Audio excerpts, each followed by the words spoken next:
This is 17 Minutes of Science. My name is Sarah Cheeseman. I am a technical solution scientist in Vivo Biosystems and one of the many hosts of this show. It's nice to be back this week with my guest, Dr. Jennifer Polk, who's going to talk to us about a subject near and dear to my heart, which is helping PhDs launch meaningful careers outside of academia, which is the story for many of us. So this is a lovely conversation to have. So Jennifer is a career coach and an expert on PhD careers. In 2013, she launched From PhD to Life, which is a career coaching and speaking business, and an excellent name.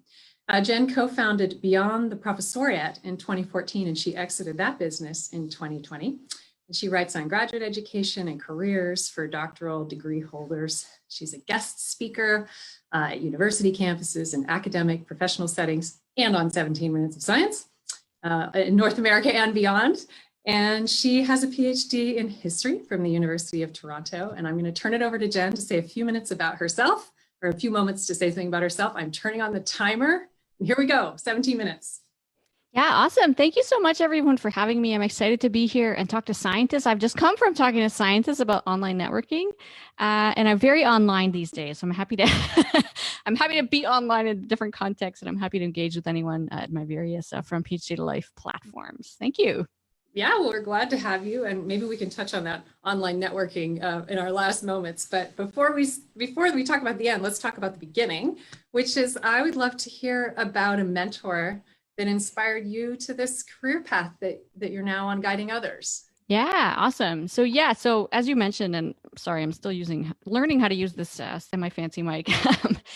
So as you mentioned, Sarah, I work as a career coach, and the person that got me started in this career, that's a short way of saying it, that is a career coach that I worked with in 2012, 13. And that's a few months after I graduated with my PhD, and I hired Hillary Hutchinson, and she's transitioningyourlife.com if anyone's curious about her.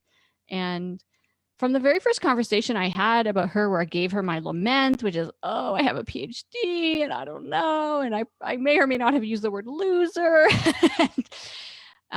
Anyways, to make a long story short, as folks say, I felt a lot better right away and started to get more active and more strategic about, figuring out who I was and what I wanted, and making steps toward working that out for myself.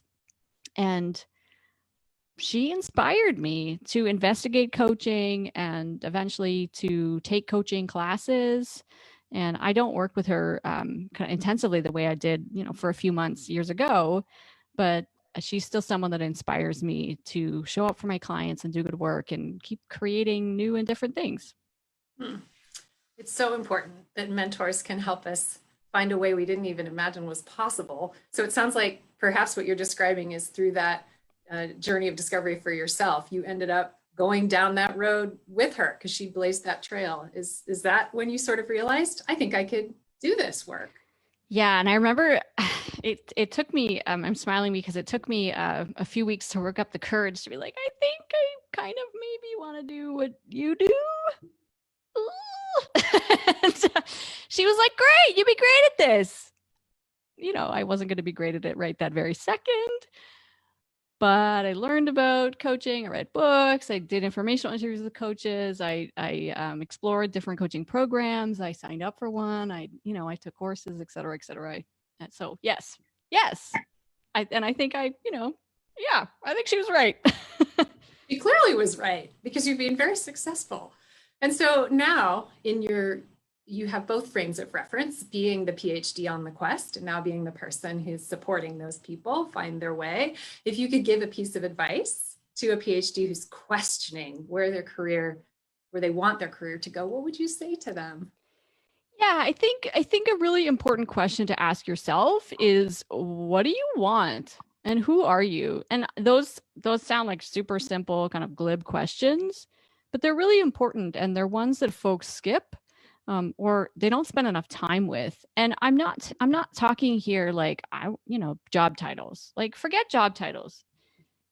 Keep it vague and keep it at the level of really a deep level of, what do you value? What do you value? What's your purpose? What's your mission? And don't roll your eyes at me, people. Right? And I know that these things can take a while to work out, what really is true for you, but it's so important because in any kind of, so the social scientists might like roll their eyes at me here, but any kind of like really totalizing institution or totalizing culture, which I think academia is one, or science kind of in general can be one of those places where it imposes values on you, and it suggests very strongly the kinds of work that has value in the world, and that is right to do. And it's got a very clear kind of hierarchy of worth and value, and that hierarchy, that arrangement might not work for you anymore. And so it's really important, I think, to kind of step out, maybe not physically, but kind of just take a moment for yourself and step out and reflect, what is actually really important to me, and what do I value, and what do I want in my life? What do I need in my life? Who do I want to hang out with? So I'm emphasizing self-reflection as really important. So that's the one thing. I think you can't spend enough time on self-reflection. I mean, unless you're doing it to procrastinate. And then the second thing, and these can happen at the same time or one and then the other, whatever, go back and forth. The second piece of advice is to network. Network. I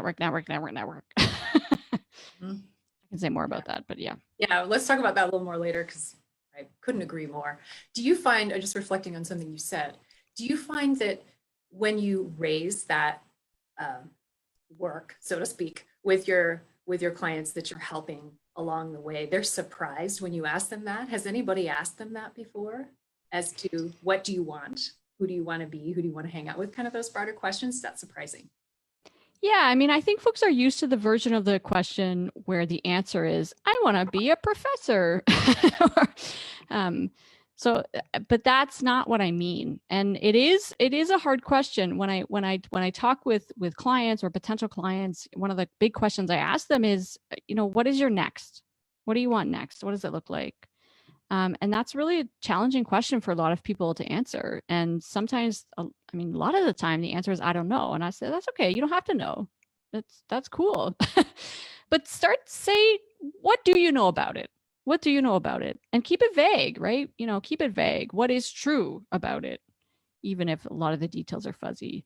Because I think in our world, we don't take a lot of time out to kind of be selfish around all of this stuff, but you need to. It's like people have used this example before. You got to put your own oxygen mask on first in an airplane, right? Before you can help others. It's exactly that. True. That's a nice analogy. It applies so many places, especially lately.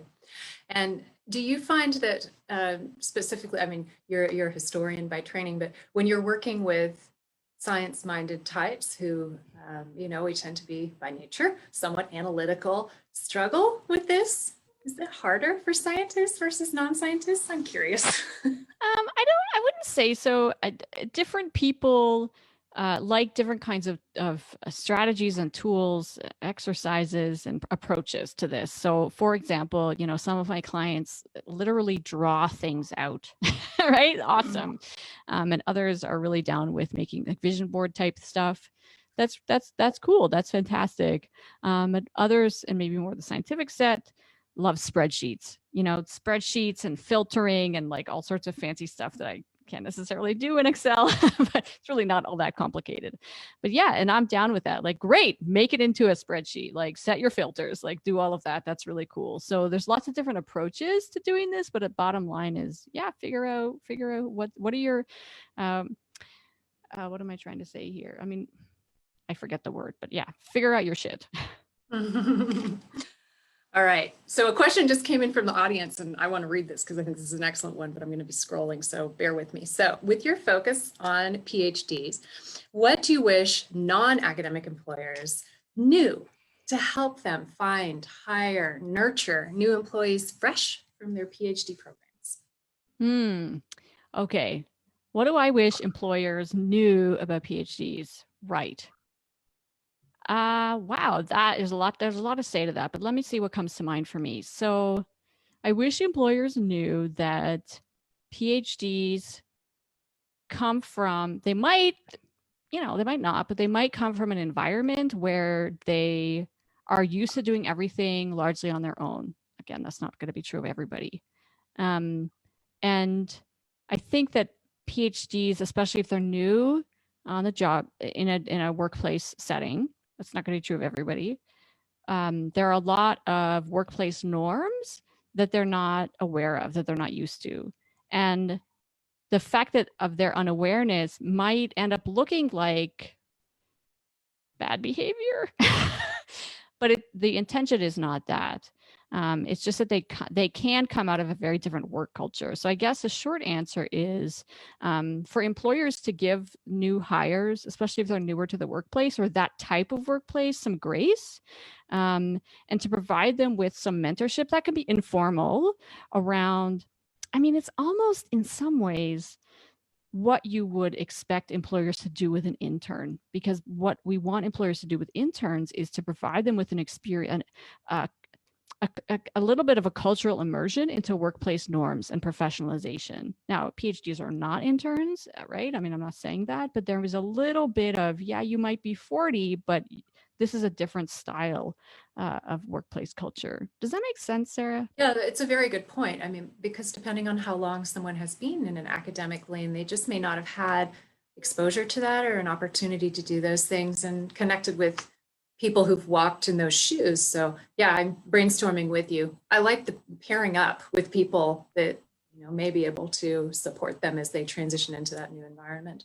Yeah, and if there are other PhDs on staff or other folks with higher education, kind of more recently, they might be able to say like, well, here's the thing that really surprised me when I started here or entered the workforce. And so you might watch out for those things too. So right, it could. Anyways, yes, lots to say, but let's stop. Yeah, that's good. That's a good answer. Thank you. I love it when we get questions from the audience because it's always keeps us on our toes. So you've spoken about this a little bit, but I'd just like to unpack it a bit more. Is what is it actually like to work with a career coach? So for someone who's listening to us today and thinking, wow, that may be something I would benefit from, but don't really have a concept of what that would be.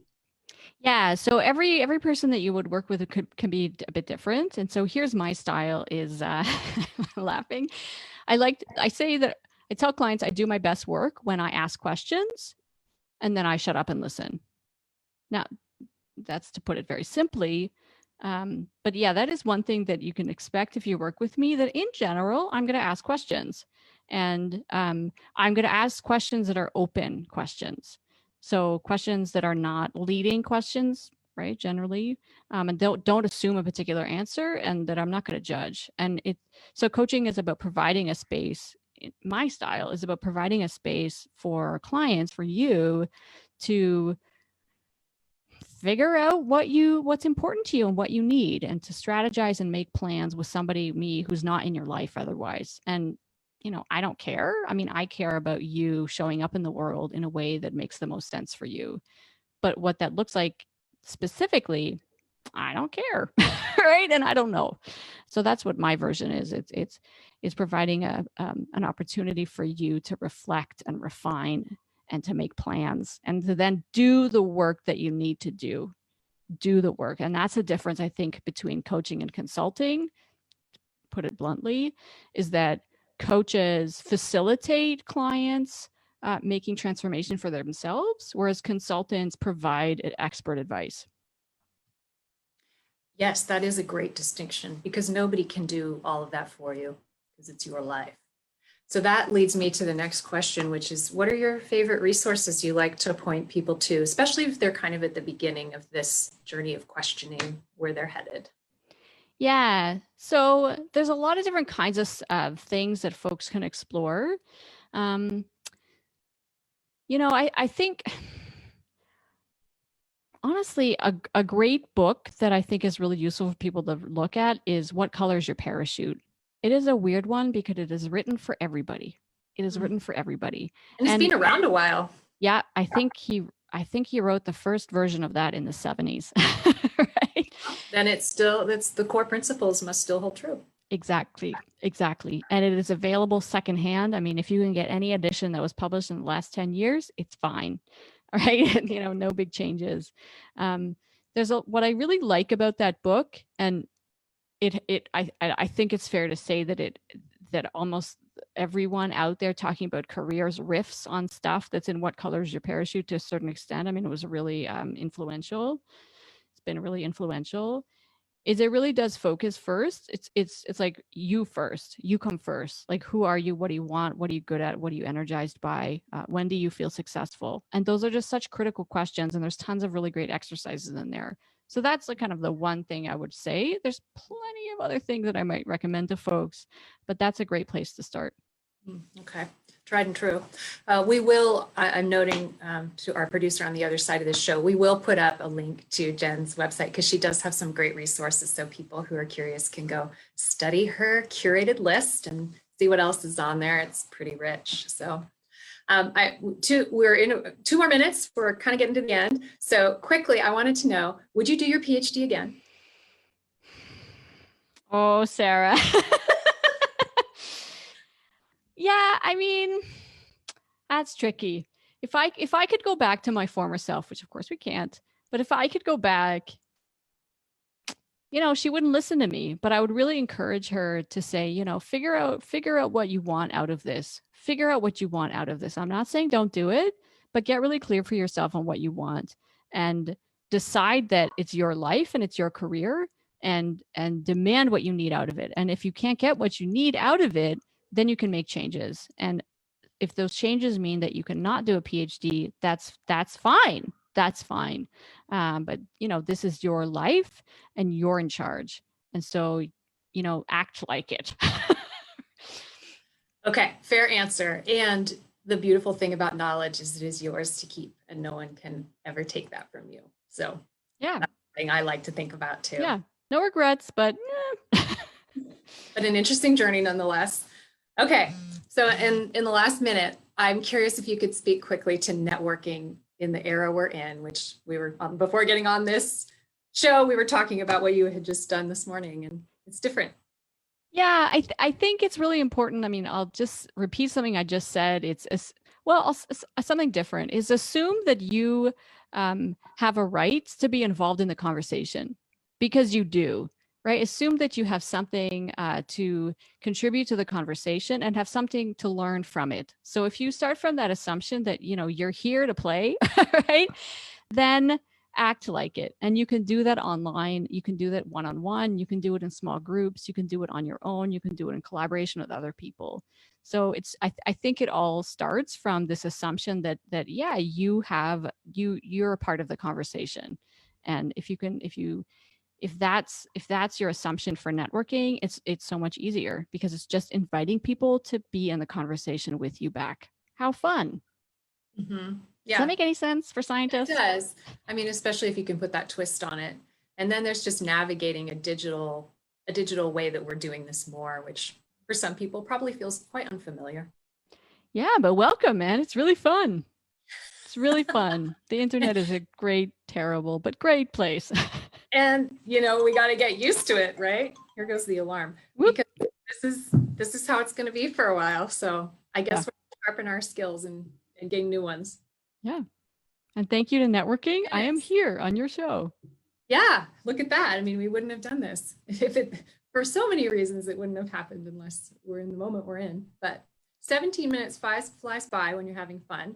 This was a great conversation, Jen. I really appreciate you taking the time, sharing your wisdom with us and those of us watching us today. And they can access your website thanks to the links that we will post. So once again, thank you so much and be well in the great north of Toronto. Thank you so much, Sarah. You too.